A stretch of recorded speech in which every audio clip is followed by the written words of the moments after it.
debt is getting out of control in America, and I'm going to show you just how crazy things are getting. If you take a look at the screen right now, this is a chart that the Federal Reserve just released, page 12 from their report.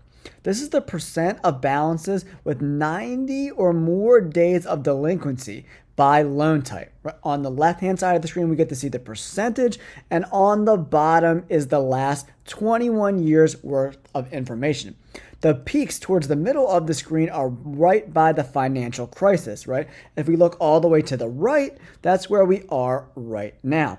In the blue is credit card debt, in the red is student loan debt, in green is auto loans, and yellow is mortgages. As we can see, the blue chart is already above pandemic levels, over 10%, approaching 11% of all loans are being reported as delinquent right now, which is a crazy amount, right? And then if we look at the green, the auto loans, we also see an uptick in auto loan delinquencies from around 4% to around 4.5%. And then we see this crazy student loan drop off, right? So why is that drop off so dramatic?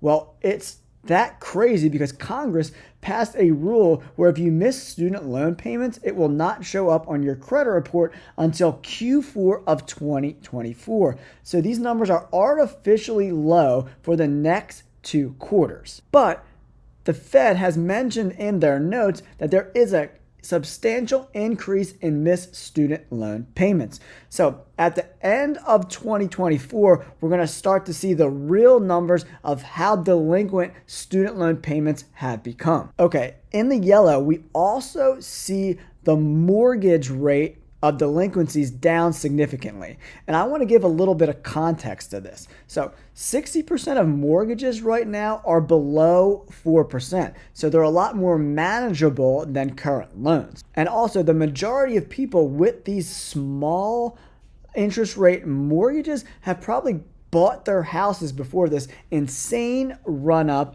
in home prices. So what can I get from all this data? So what I'm seeing right now is people are spending their money on their mortgages first. The auto loan comes second, and the credit card loans come last. And the worst part about this, in my opinion, is usually the credit card debt APR, the amount of interest you're actually paying, is substantially higher with credit cards. But people don't want to lose their house or their car, so they're opting to get destroyed with interest loan payments on their credit card as opposed to losing their house or their cars. But in the long term, this is like putting a band-aid on a bullet wound that's just going to continue to bleed and bleed and bleed until you're actually dead, and then you have to file for bankruptcy. These numbers are horrific, guys. I want to give you a little more context right now. In Q4 2023, our total debt was $17.5 trillion, and now in Q1 of 2024, it rose to $17.69 trillion. 70% of all of our outstanding loans come from mortgages, 2% come from HE revolving, 9% in auto loans, 6% in credit card debt, and 9% in student loans. So the majority of our debt is coming from mortgages.